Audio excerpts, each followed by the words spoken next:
నమస్తే అండి.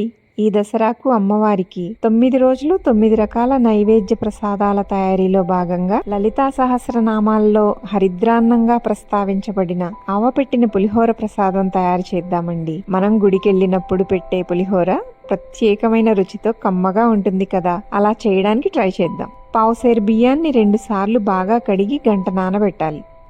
డైరెక్ట్గా కూడా వండొచ్చు, కానీ నానబెడితే అన్నం బాగుంటుంది. పెద్ద నిమ్మకాయంత చింతపండు కూడా నానబెట్టుకోవాలి. బియ్యం దేనితో కొలిచామో దానికి 3 రెట్లు నీళ్లు గిన్నెలో పోసి తెర్లుతున్నప్పుడు నానబెట్టిన బియ్యం వేసి ఓసారి కలిపి మూత పెట్టి 10 నిమిషాలు ఉడికించాలి. పొంగుతున్నప్పుడు మూతను కాస్త పక్కగా జరుపుకోవాలి.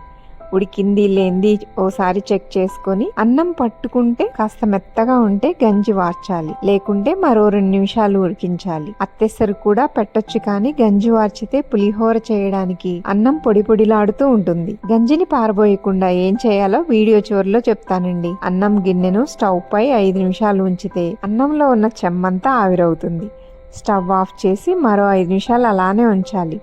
తర్వాత వండిన అన్నాన్ని వెడల్పాటి ప్లేట్లో వేసి వేడిగా ఉన్నప్పుడే 3-4 టేబుల్ స్పూన్ వేరుశనగ నూనె వేసి అన్నాన్ని కలిపితే అన్నం పొడి పొడిగా ఉంటుంది. 1/2 స్పూన్ పసుపు, స్పూన్ సాల్ట్, కరివేపాకు వేసి మరోసారి బాగా కలిపి పెట్టుకోవాలి. నానబెట్టిన చింతపండును పిసికి జాలిగరిటెలో వడకట్టుకొని పక్కనుంచాలి. మిక్సీ జార్లో స్పూను ఆవాలు, ఇంచు అల్లం ముక్కలు, సాల్ట్, ఎండుమిరపకాయలు, కొంచెం నీరు పోసి బాగా మెత్తగా చేసుకోవాలి. కడాయిలో టేబుల్ స్పూన్ నూనె, 1/2 స్పూన్ ఆవాలు, మెంతులు వేసి లో ఫ్లేమ్లో ఎర్రగా వేగాక కరివేపాకు, చింతపండు పులుసు వేసి ఉడికించుకోవాలి. సగం ఉడికిన తర్వాత స్పూన్ బెల్లం వేసి చిక్కబడే వరకు ఉడికించుకొని మిక్సీ వేసిన ఆవపిండి మిక్స్ వేసి లో ఫ్లేమ్లోనే 2 నిమిషాలు ఉడికించి పులిహోరలో కలుపుకోవాలి. ఆవపిండి కదా, మంట పెరిగితే చేదెక్కుతుంది. ఇప్పుడు పులిహోర తాలింపు కోసం కడాయిలో 2 టేబుల్ స్పూన్ల నూనె, గుప్పెడు వేరుశనగ గుళ్ళు వేసి నిమిషం వేపి స్పూన్ శనగపప్పు, మినపప్పు వేసి మరో నిమిషం వేయించి ఎండుమిర్చి ముక్కలు, పచ్చిమిర్చి చీలికలు వేసి బాగా కలుపుకోవాలి.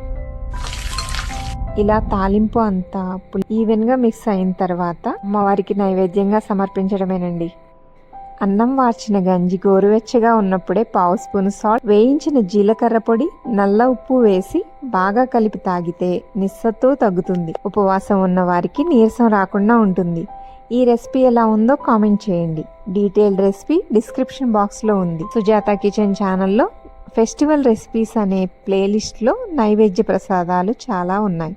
ఓసారి విజిట్ చేయండి. బాలా త్రిపుర సుందరి అమ్మవారి ఆశీస్సులు అందరికీ లభించాలని మనస్ఫూర్తిగా కోరుకుంటూ మీ సుజాత కిచెన్.